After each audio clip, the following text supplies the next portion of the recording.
I spent 4 months planning the perfect proposal in front of her family and friends. But before I could speak, she said, "I'm sorry. I love someone else."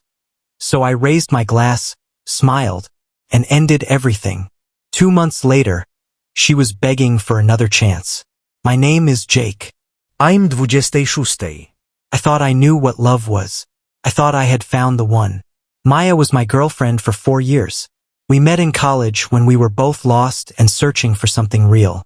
We had nothing back then.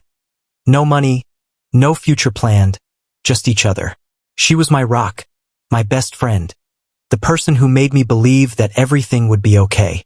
Over time, we built a life together slowly but surely. We worked hard, dreamed harder, and promised to always stand by each other's side. When I decided to propose, I knew it had to be perfect. I wanted to show her that every moment we had shared meant the world to me.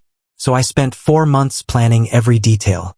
I booked a beautiful rooftop garden overlooking the city skyline, invited all our closest friends and family, and made sure her favorite song was playing in the background. I imagined her surprise, her tears, the smiles and cheers of everyone around us. I was nervous but excited. The night was finally here. But before I could even get down on one knee, Maya took the mic from the host, looked straight at me and said calmly, "I'm sorry. I love someone else."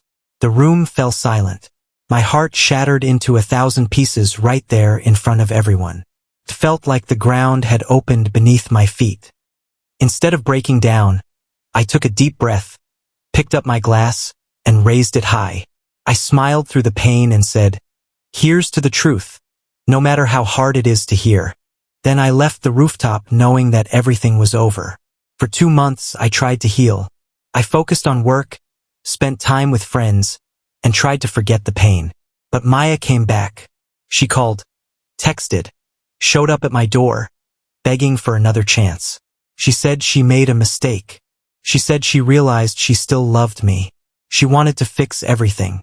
But some wounds are too deep to heal quickly. Some trusts are too broken to repair overnight. I had to decide if I could forgive her or if I needed to walk away for good.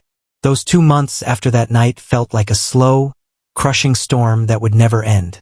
Every morning I woke up with a heavy weight in my chest, the memories of Maya's words playing like a broken record in my mind.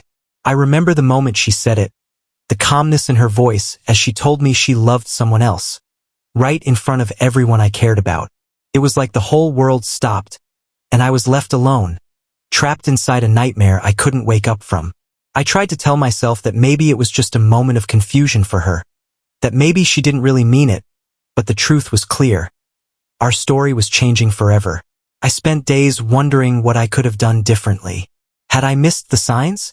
Was there something I failed to see? But no answer came, only the hurt that grew deeper with each passing day. I tried to stay busy, to fill the silence she left behind with work and friends, but every little thing reminded me of her. The way her favorite song played on the radio, the scent of her perfume in the air, the empty side of the bed where she used to lie. It was like I was living in a shadow, a life without color. Then she came back. I was at home one evening when my phone rang. It was Maya. Her voice was soft, shaky, and full of regret. She said she needed to talk, that she was sorry for how she hurt me, and that she wanted to try again.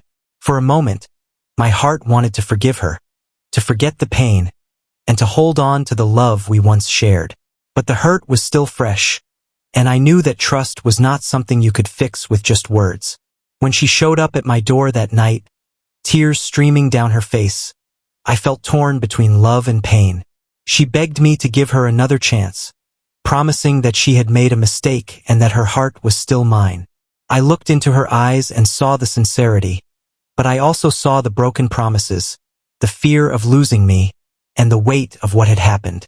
I told her I needed time, that healing was not instant, and that sometimes love is not enough to fix everything. She nodded, understanding that the road ahead would be long and difficult, and she left with a heavy heart. In the weeks that followed, I tried to piece myself back together. I focused on myself, on my dreams, and on building a future that didn't depend on anyone else.